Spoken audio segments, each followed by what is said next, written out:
அனைவருக்கும் நமஸ்காரம். ஓம் நமோ நாராயணாய வித்மகே வாசுதேவாய தீமகி தன்னோ விஷ்ணு பிரசோதயாத். புரட்டாசி மாதத்துடைய பலாபலன்களை இப்போ நம்ம பார்க்க போகிறோம்.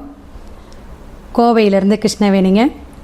அஸ்ட்ரோ நெசன் டிவி சேனலை இதுவரை நீங்கள் சப்ஸ்கிரைப் பண்ணலைன்னா சப்ஸ்கிரைப் பண்ணுக்குங்க.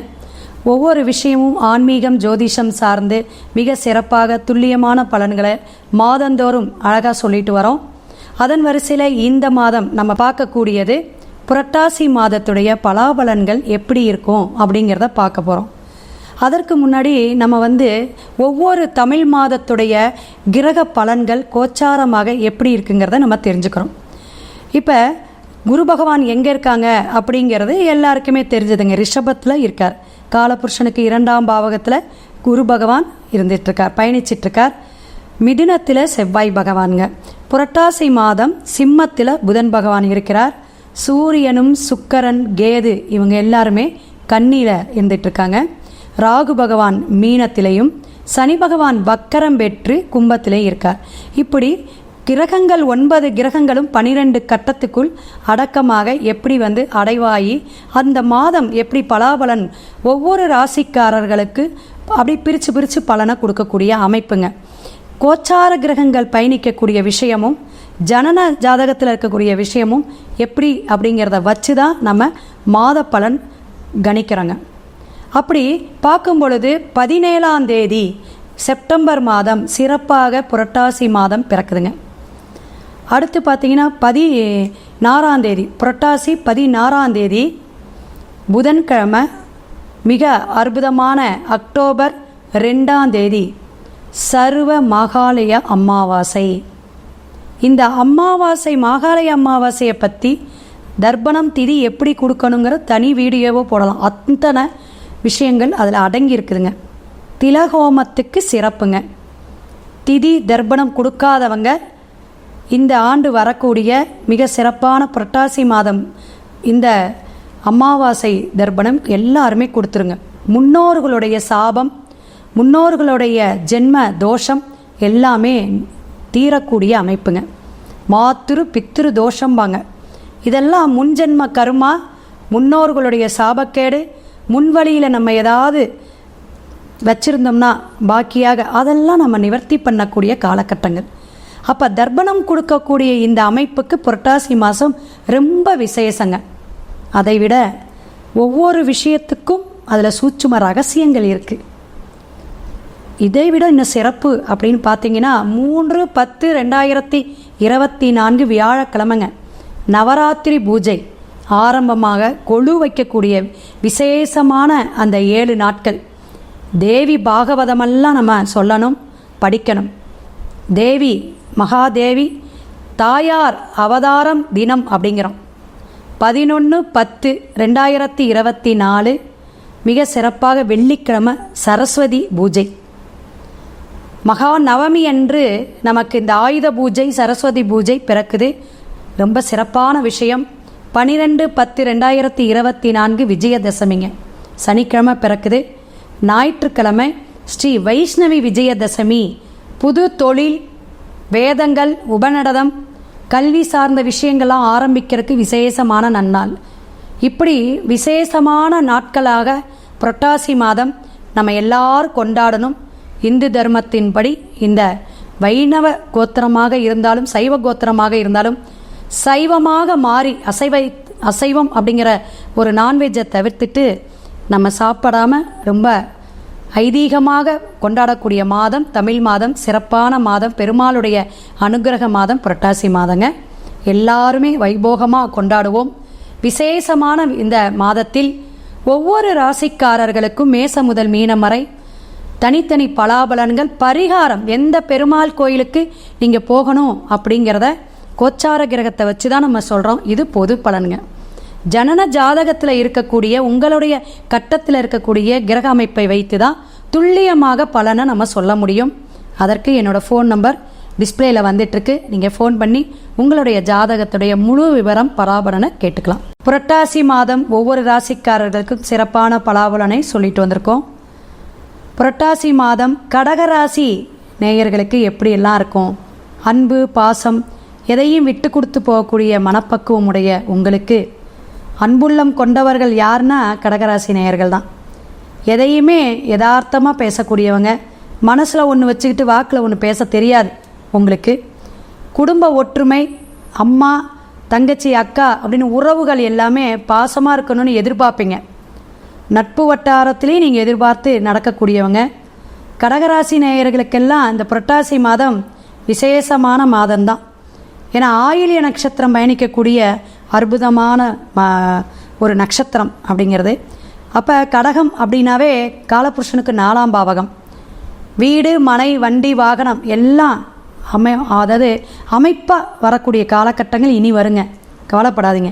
ஏன்னா அஷ்டமஸ்து சனி அப்படிங்கிற ஒரு விஷயத்தை தாக்கத்தில் இருக்கமே, கொஞ்சம் நல்ல வாக்கு சொல்ல மாட்டேயா தாயி அப்படின்னு வந்து உட்காரவங்க தான் நிறைய பேர் இருக்காங்க. ஒவ்வொரு மாதமும் ஒவ்வொரு பிரச்சனையாக வந்துக்கிட்டு இருக்குது, எப்படிங்க இதில் எல்லாம் நான் மீண்டு வர்றது அப்படின்னு புலம்பல் கேட்குதுங்க. அப்போ எம்பெருமான் ஆதிசேஷனாக இருக்கக்கூடிய நட்சத்திரம் இங்கே கடகத்திலேயே இருக்குல்ல, பயப்படாதீங்க. எல்லாம் சரியாகக்கூடிய காலகட்டங்கள் இந்த மாதம் உங்களுக்கு நல்லா இருக்கும். தாய் வழி உறவுகளிடையே நல்ல செய்தி வரும். அப்பாவுக்கு ஆரோக்கியமாக இருக்கக்கூடிய காலகட்டங்கள். அதே போல் உங்களுடைய அரசியல் சார்ந்த முயற்சிகள் எல்லாத்துக்குமே ஒரு வெற்றியை கொடுக்கக்கூடிய அமைப்பு உண்டு.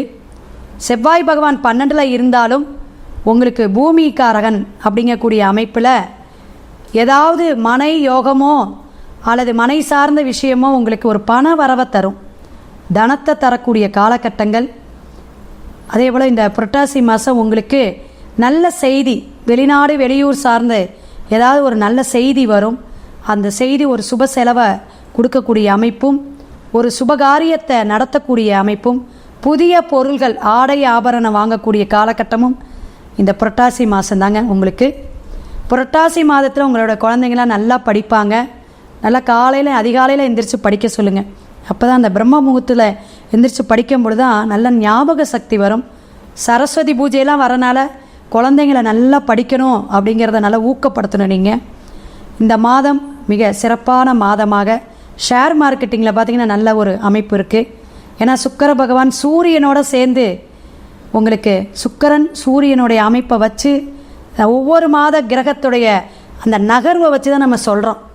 அப்போ சூரிய பகவான் எங்கே இருக்காருன்னா கன்னியில் தானே இருக்கார். அப்போ சிறப்பான மாதம் அப்படின்னே சொல்லக்கூடிய காலகட்டங்கள். கேது பகவான் சில தடை தாமதத்தில் 2ஆம் இடத்துல குடும்பஸ்தானத்திலிருந்து கொடுத்துக்கிட்டு இருந்தாலும், சுக்கிரன் நீச்சம் பெற்று இருந்தாலும், சூரியனும் உங்களுக்கு ஒரு அமைப்பில் போய் உட்காந்து மிக சிறப்பாக குரு பகவான் பார்த்துட்றாருங்க. என்னம்மா இத்தனை கிரகங்கள் இருந்து நமக்கு பிரச்சனையை கொடுக்குமான்னு பயப்படாதீங்க. கணவன் மனைவியிடையே கவனம் தேவை. ஏன்னா சில விஷயங்கள் இந்த டைவர்ஸ் வரையும் போயிடுச்சுங்க, பிரிஞ்சிடலான் இருக்கிறேங்க, ரொம்ப கஷ்டப்படக்கூடிய சூழ்நிலைகள் இருக்குது அப்படிங்கிறதெல்லாம் இருந்துச்சு 2ஆம் பாடத்தில் இருக்கும்போது. அப்போ இப்போ கன்னிக்கு போயிடுச்சு. அப்போ 3ங்கிறது ஒரு முயற்சி. அப்போ இந்த முயற்சிக்கு வரும்பொழுது அந்த தடையெல்லாம் 3ஆம் பாவங்கிறது ஒரு மறைவு ஸ்தானம் சின்னதாக. அந்த மறைவு உங்களுக்கு கண்ணியில் இருக்கக்கூடிய காலகட்டங்கள் உங்களை நல்ல ஒரு புத்தியை கொடுக்கக்கூடிய அமைப்பு. இவங்க இப்படி தான் அவங்க அப்படி தான் அப்படிங்கிறத தெரிஞ்சுக்கலாம். அப்போ கலத்தரம் அப்படிங்கக்கூடிய சுக்கிரன் நீச்ச நிலைக்கு போகிறனால நமக்கு வந்து சில வருமானங்கள் வந்தாலும் அது வேகமாக செலவு பண்ணக்கூடிய காலகட்டங்கள். ஒரு 10 ரூபா வருதுங்க அப்படின்னா 12 ரூபா செலவு முன்னாடி நிற்கும். அப்போ அதெல்லாம் கால்குலேட் பண்ணி கூட்டி கழித்து நம்ம அதுக்கான பணத்தெல்லாம் விரயம் பண்ணுவோம். அது நல்ல விரயமாக அமையும் அப்படிங்கிறத தெரிஞ்சுக்கலாம். அப்போ நம்மளுடைய திட்டமிட்டு கொஞ்சம் மனசை ஒருங்கிணைத்து கொஞ்சம் அமைதிப்படுத்திக்கிட்டு நீங்கள் செலவுகளை குறைச்சிக்கணும். புதிய கடனை வாங்கிடாதீங்க. புரட்டாசி மாதம் சிறப்பாக இருக்கும். செல்வ செழிப்பு அப்படிங்கிறது இந்த மாதம் உங்களுக்கு நிறைவாக இருக்குமே, குறைவாக இருக்காது. எந்தாவது ஒரு காரியம் நீங்கள் எதிர்பார்த்துக்கிட்டே இருந்தீங்க, இவ்வளோ நாளாக நடக்கலை அப்படிங்கிறத பெருமாள் எம்பெருமான் இந்த மாதம் உங்களுக்கு நகர்த்தி கொண்டு போவார். முடிஞ்ச வரை சைவத்தை மேற்கொள்ளுங்க, அசைவம் தவிர்த்துருங்க, நல்லது. ஒரு சில ராசிக்காரர்கள் அவசியம் அசைவம் சாப்பிடவே கூடாது அப்படிங்கிறத நம்ம சொல்லிகிட்ருக்கோம். அப்படி இருந்தால் இந்த மாதம் இல்லை, இந்த வருஷமே உங்களுக்கு நல்ல தொழில், உங்களுக்கு தொழில் சார்ந்த பிரச்சனை, டிப்ரெஷன், ரொம்ப குழப்பம் இருந்தாலும் தெளிவுக்கு வரும், மன நிம்மதியை கொடுக்கக்கூடிய மாதமாக இந்த மாதம் இருக்கும். அப்போ எம்பெருமான் உங்களுக்கு நல்ல அனுகிரகம் கொடுக்கணும் அப்படின்னா இன்னும் நிறைய விஷயங்கள் இருக்குது. இது வந்து கோச்சார பலன்கள் தான். நம்மளுடைய ஜாதக கட்டத்தில் இருக்கக்கூடிய கிரகங்கள் அமைப்பு, தசாபுத்தி நல்ல சப்போர்ட் கொடுத்து நல்ல ஒரு அமைப்பில் இருந்துச்சுன்னா இந்த கோயிலுக்கு போய் நீங்கள் வழிபாடு எடுங்க. எல்லாரும் கடகராசி நேயர்களும் சிறப்பான ஒரு அமைப்பாக இந்த மாதத்தை நீங்கள் பயன்படுத்திக்கலாம். அப்போ இந்த வழிபாடு இந்த வருடமே உங்களுக்கு ஒரு மகா வெற்றியை கொடுக்கும் அப்படிங்கிறதையும் தெரிஞ்சுக்கலாம். நன்னகரம் அப்படிங்கிற ஒரு ஊர் இருக்குங்க.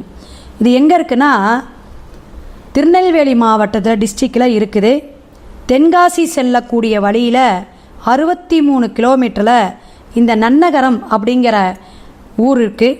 இங்கே எப்படின்னா ரொம்ப விசேஷம் என்னான்னு இந்த ஊரோட விஷயமும் அந்த கோயிலோட விஷயமும் இன்னும் நீங்களும் போய் தெரிஞ்சுக்குங்க. நம்ம இப்போ கொஞ்சம் ஷார்ட்டாக சொல்லிடுறோம். பெருமாள் பிரசன்ன வெங்கடேச பெருமாளாக அங்கே இருக்காருங்க. ஃபஸ்ட்டு அதை தெரிஞ்சுக்கணும். ஒவ்வொரு பெருமாளும் ஒவ்வொரு விஷயமாக இருப்பாங்க. ஏன்னா 108 திவ்ய தேசங்கள்பாங்க. அதில் ஒவ்வொரு பெருமாளுக்கும் ஒவ்வொரு பெயர் நாமம் உண்டு.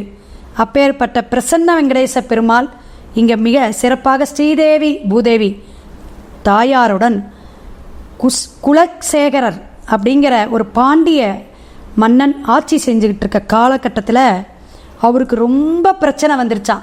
அரசவையில் பிரச்சனை, மக்களிடையே பிரச்சனை, மழைவளம் இல்லை, ரொம்ப கஷ்டங்கள் துயரங்கள். அப்படி பணமும் ரொம்ப பொருளாதார சிக்கலில் இருந்துட்டுருக்கார். அப்போ கருக்க முனிவர் அப்படிங்கிறவர் வரார். அப்போல்லாம் வந்து முனிவர் ரிஷிகள்லாம் வந்து நமக்கு மிக சிறப்பாக ஒரு வழியை காட்டிட்டு போயிடுவாங்க. அப்படி இந்த அரசருக்கு ஒரு ஆலோசனை கொடுக்குறார். நீ மனக்குழப்பத்திலேருந்து தெளிவாயிருவ. அது கடகம் எப்பேற்பட்ட மனக்குழப்பம்னு உங்களுக்கு தெரியும். உங்களுக்கு எதையுமே சின்னதாக இருக்கிறத கூட நீங்கள் பெருசாக யோசிக்கக்கூடியவங்க. ஸோ அந்த துயரத்தெல்லாம் எடுத்துடலாம், துன்பத்தை போக்கிடலான்னு சொல்லிட்டு தன்னுடைய ஞான திருஷ்டியால் அவர் யோசனையை சொல்கிறார். அப்படி சொல்லக்கூடிய அமைப்பில் மன்னன் செவிசாத்து கேட்டு தென்னகம் சென்று திருவேங்கட பெருமாள், திருவேங்கனுடைய அமைப்பில் இருக்கக்கூடிய அந்த பெருமாள் கோயில் போல் இங்கே நீ ஒன்று கட்டு, உன்னுடைய பிரச்சனை எல்லாமே சரியாயிரும் அப்படிங்கிறார். அப்படி வந்து முன் யோசனையாக அவர் கட்டிய அவர் சுவாமிகள் சொன்ன மாதிரி உருவாக்கிய அந்த ஆலயம்தான் இந்த சிறப்பான ஆலயம். இந்த ஆலயம் கட்டிய பிறகு மன்னன் இழந்த சொத்து, மான பிரச்சனை எல்லாமே மீண்டு சுகபோகமாக வாழ்ந்தார் அப்படிங்கிற வரலாறு உண்டுங்க. அதனால் சுகநாடு அப்படிங்கிற ஒரு பெயரும் இந்த ஊருக்கு உண்டாம். ஸோ அப்பேற்பட்ட அதாவது திரும்ப பெற்றதுன்னு அர்த்தம். இழந்த பொருட்களை திரும்ப பெறதுன்னு ஒரு விஷயம் இருக்குது. அப்போ இழந்ததை மீட்டு தரக்கூடிய அமைப்பில் ஐதீகமாக பெருமாள் வந்து கரிவரதராஜ பெருமாள் அப்படிங்கிற பெருமாளை வந்து கடகராசிக்காரங்கள் பொதுவாக வழிபாடு எடுக்கணும் அப்படிங்கிறத நம்ம சொல்லியிருக்கோம். ஸோ இந்த கோயிலுக்கு போய் வழிபாடு எடுப்பதும் கரிவரத பெருமாள் அப்படிங்கக்கூடிய வரதராஜ பெருமாளுடைய வழிபாடும் சிறப்பாக இருக்கும். புரட்டாசி மாதம் சனிக்கிழமையோ அல்லது உங்களுடைய ஜென்ம நட்சத்திர அன்னைக்கோ போய் வழிபாடு எடுங்க. அற்புதமான மாதமாக எம்பெருமான் அள்ளி அள்ளி வழங்கக்கூடிய மாதமாக அனைத்து செல்வ வளமும் பெருகட்டும் அப்படிங்கிற வாழ்த்தி வணங்கி சிவாய நம. திருச்சிற்றம்பலம்.